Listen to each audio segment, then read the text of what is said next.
fact, Dr. Zakir, I have seen him on TV, and always I had. This is a great opportunity that has God has given me to see him personally, and ask a question which always I had a doubt in my life, that why God didn't create one religion, or He didn't make one religion for everybody, so that peace would have been prevailed on this earth.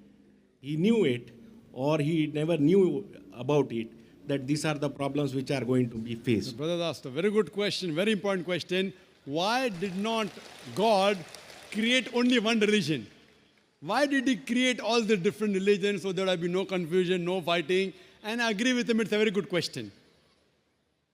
And if you read the Quran, Allah says in the Quran in Surah Al-Imran, chapter number 3, verse number 19, Inna dina indallahi al-Islam. The only religion acceptable in the sight of Allah is Islam. Islam means submitting your will to Almighty God. So if you read all the religions, Almighty God only sent messengers to preach one religion. All the messengers that came, right from Adam, peace be upon him, right down Noah, Moses, Jesus, Muhammad, peace be upon them all the prophets, and our beloved prophet said, there were 124,000 messengers sent on the face of the earth.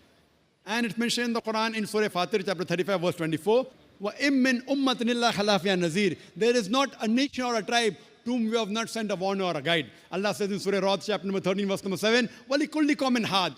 And to every people have we sent a warner. Now all the messengers that came, brother, they taught nothing but submitting their will to Almighty God.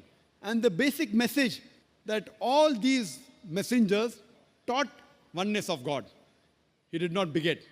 He has got no mother. He has got no father. He is only one. There's nothing like him. But due to passage of time, all what the messengers preached, it got corrupted. And if you heard my talk, I mentioned that most of the scriptures that came before the Quran, they got changed. And Allah says in the Quran, in several places, if He wanted, He could have made everyone submit his will to God. Everyone Muslim. See, Muslim brother, don't take it as a religion. The real meaning of Islam is, it's a deen, it's a way of life.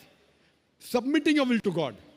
And Muslim doesn't mean a person who has the name Zakir, Abdullah, Sultan. Muslim means a person who submits his will to God. If